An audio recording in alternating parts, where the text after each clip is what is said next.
Hey all, welcome to Feminism 101 with 2020 Vision. I'm Emily, one of the Gender Buffet interns at the Women's Center this year. My gender pronouns are she, they. I am a fourth year Marshall student, double majoring in political theory and critical gender studies. My name is Gloria, and I'm the other Gender Buffet intern. My gender pronouns are she, hers. I'm a fourth year Revell student majoring in poli-sci, and today we'll be discussing what it means to be a feminist, modern day intersectional feminism, and what it took to get here. Center, we normally kick off our discussions by sharing our community guidelines. We encourage individuals to speak from personal experiences, use I statements, and to respect participants' gender pronouns. This is our center spaces model and mission statement. At the Women's Center, we believe that social justice should be emphasized in our programming and peer education programs. We take people as they are, so individuals who enter our space come with different levels of familiarity with feminism and social justice history, and we encourage personal growth by facilitating stimulating conversations instead of telling people what to think or do. The Women's Center offers various programs led by career staff dedicated to social justice work as a part of their career, such as the Black Women's Collective and STEMtership Network, which connect individuals who feel underrepresented or marginalized in their field with one another, offering community and even co-curricular credit in the Voices Leadership Program. Things you could contact our career staff with the information below. Due to our current events, we can't physically share a space. However, we have a virtual front desk where people can log on to ask questions about the center, upcoming programs, or just chat with staff. One of our most popular student-led programs is our Feminist Film Club, in which our interns pick a movie, set a deadline to watch it, and host a live discussion on Zoom where participants can express their thoughts on the film. And lastly, our Gender Buffet allows us to create a space where we can discuss and explore topics that intersect with race, gender, sexism, and other forms of oppression. We encourage students to question gender norms, and diagrams such as mixed gender elephant here shows the difference between gender identity, gender expression, sex assigned at birth, physical and emotional attraction. Social conventions relate sexual reproduction to attraction and categorize sex as the ability to either have children or the ability to not, which just isn't scientifically diverse with the modern times. We know that it's all a spectrum, and we accept anyone, however they fall in that spectrum.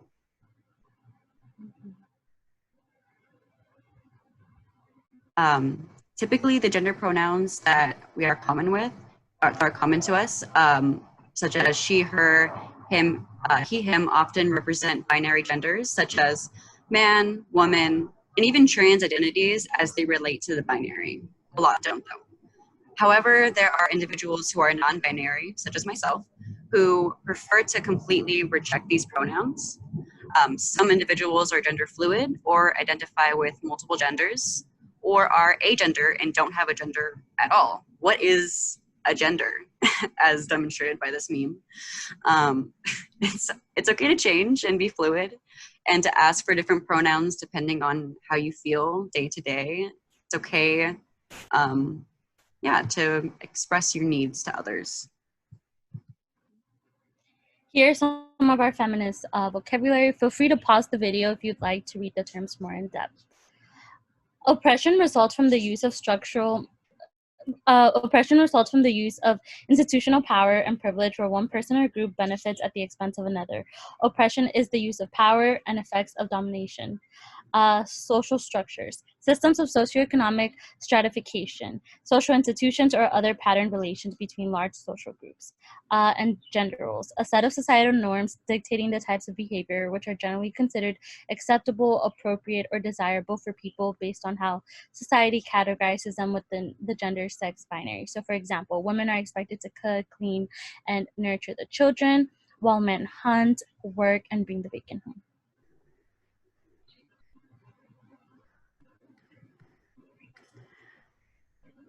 Early feminism centered middle-class white women while marginalizing women of color.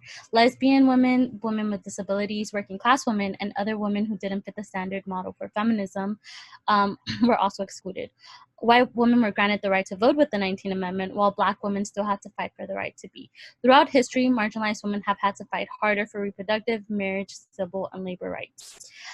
Here on the right is a couple pictures that demonstrate what we're talking about. The first picture shows women marching for the right to vote. They're in all white, they're wearing their Uncle Tom's hat, and they have their American flag. If you look closely, you'll realize that there are no Black or women of color. Similarly, the top picture shows a protest against sterilization laws. And under the picture where women are voting, you see a lot of women protesting to defund Planned Parenthood.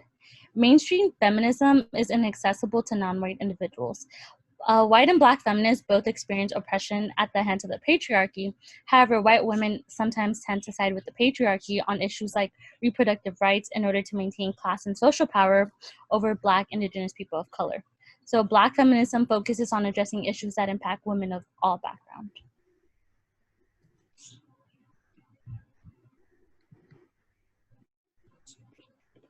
Black feminist writers have engaged in intersectional social justice work for centuries. However, the term intersectionality was coined by Kimberly Crenshaw in 1989. Within the legal system, Black women face triple oppression in terms of gender, class, and race, which is something she noticed in her legal work. Intersectional theory continues to explore how identities contribute to relative oppression and privilege experienced by individuals.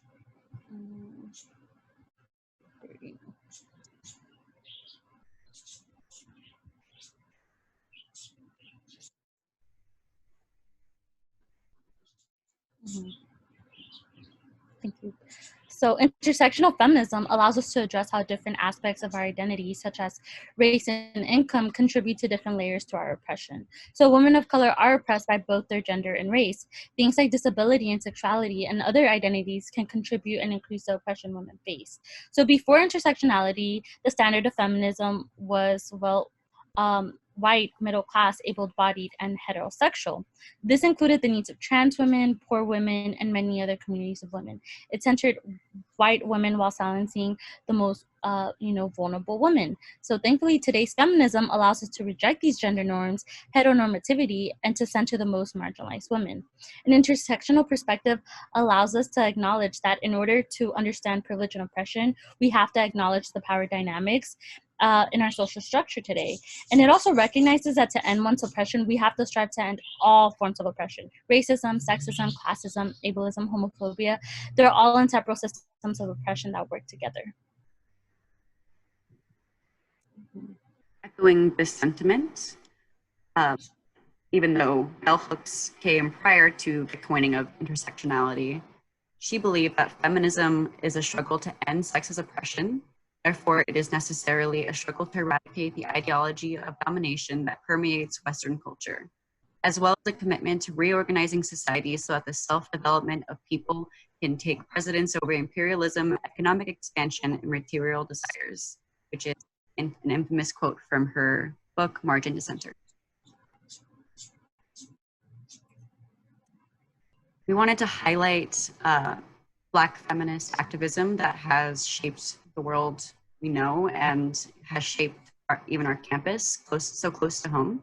For example, as a grad student at UCSD, Angela Davis led a coalition of students from the Black Student Council, Movimiento Estudiantil Chicano de Aztlán, MECHA, and white working class students to advocate for a more diverse and representative curriculum, proposed as Lumumba Zapata College, known as Marshall College. Her activism on campus, aimed to end oppression for all, is immortalized in a mural alongside social justice icons such as Che Guevara, Malcolm X, and Karl Marx.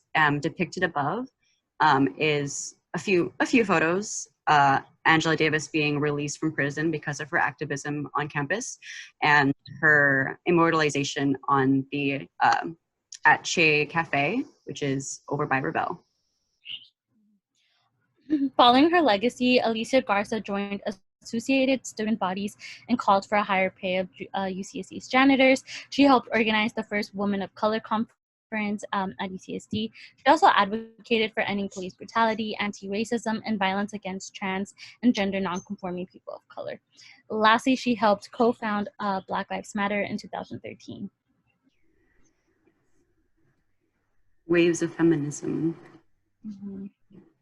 We wanted to contribute some amazing intersectional feminist work, ranging from graphic novels to collections of poetry, to works of fiction and very intellectual work as well, that has helped shape our understanding of feminism at UCSD's Women's Center.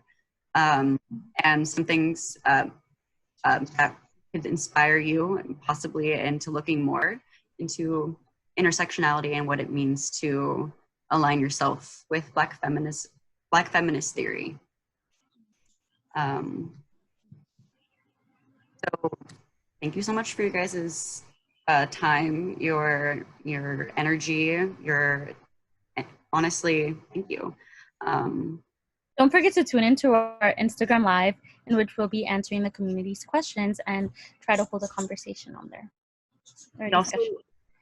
We also really would encourage you to bring what feminism means to you, what you would like to possibly see from us. Obviously, this is an open dialogue that we want everyone to feel that they're contributing to educationally. Mm-hmm. Thank you. Thank you.